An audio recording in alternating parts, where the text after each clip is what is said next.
ಬೆಂಗಳೂರಿನಲ್ಲಿ ಗನ್ ಹಿಡಿದು ಪಬ್ಗೆ ನುಗ್ಗಿದ್ದ ಪ್ರಕರಣ ಸುಬ್ರಹ್ಮಣ್ಯ ನಗರ ಪೊಲೀಸರಿಂದ ಆರೋಪಿಯನ್ನು ಬಂಧಿಸಲಾಗಿದೆ. ಒಡಿಶಾ ಮೂಲದ ದಿಲೀಪ್ ಕುಮಾರ್ ಬಂಧಿತ ಆರೋಪಿ ಅನ್ನೋದ್ರ ಬಗ್ಗೆ ಅಪ್ಡೇಟ್ ಸಿಗ್ತಾ ಇದೆ.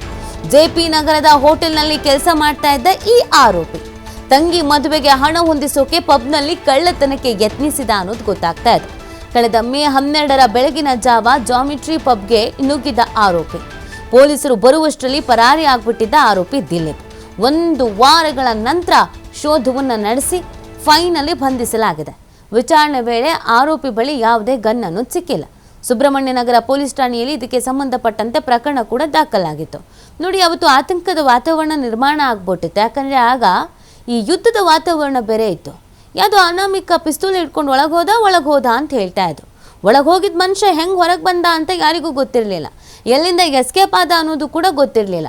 CCTV ವಿಷನ್ಸ್ ಎಲ್ಲ ಚೆಕ್ ಮಾಡಿದ್ರು ಒಳಗೆ ಹೋಗಿದ್ದ ವ್ಯಕ್ತಿ ಹೊರಗೆ ಬಂದಿದ್ರ ಬಗ್ಗೆ ಯಾವುದೇ ಮಾಹಿತಿ ಸಿಕ್ಕಿರಲಿಲ್ಲ. ಹಾಗಂತ ಪಬ್ನ ಒಳಗೂ ಇರಲಿಲ್ಲ. ಸುಮಾರು ಬೆಳಗ್ಗೆನೇ ಇಲ್ಲಿ ಪಬ್ಗೆ ನುಗ್ಗಲಾಗಿತ್ತು. ಸೊ ಇದೀಗ ಆತನನ್ನು ವಶಕ್ಕೆ ಪಡ್ಕೊಂಡಿದ್ದಾರೆ. ತನಿಖೆಯನ್ನು ಮಾಡಿ ವಿಚಾರವನ್ನು ಇದೀಗ ಕಕ್ಕಿಸ್ತಾ ಇದ್ದಾರೆ. ಈ ಸಂದರ್ಭದಲ್ಲಿ ಈತ ಯಾವುದೋ ಒಂದು ಹೋಟೆಲಲ್ಲಿ ಕೆಲಸ ಮಾಡ್ಕೊಂಡಿದ್ದ ಅನ್ನೋದು ಗೊತ್ತಾಗ್ತಾ ಇದೆ. ಒಡಿಶಾ ಮೂಲದ ದಿಲೀಪ್ ಕುಮಾರ್ ಈತನ ಹೆಸರು ಅನ್ನೋದು ಗೊತ್ತಾಗ್ತಾ ಇದೆ. ಈತನ ತಂಗಿ ಮದುವೆ ಮಾಡಬೇಕು ಅಂತ ಇದ್ದಂತೆ, ದುಡ್ಡು ಸಾಕಾಗಿಲ್ಲ ಅಂತ ಈ ಥರ ಕಣ್ಣ ಹಾಕೋಕೆ ಮುಂದಾಗಿದ್ದ ಅನ್ನೋದು ಗೊತ್ತಾಗ್ತಾ ಇದೆ.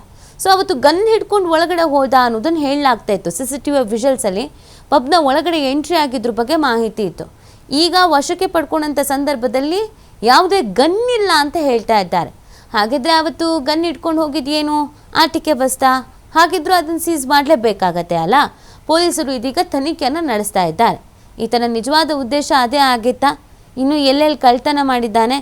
ಇಲ್ಲೇ ಮೊದಲು ಸ್ಕೆಚ್ ಹಾಕಿದ್ನ? ಇಲ್ಲೇ ಯಾಕೆ ಸ್ಕೆಚ್ ಹಾಕಿದ್ದ? ಇದೆಲ್ಲದ್ರ ಬಗ್ಗೆಯೂ ಕೂಡ ಇದೀಗ ಪೊಲೀಸರು ತನಿಖೆ ನಡೆಸ್ತಾ ಇದ್ದಾರೆ.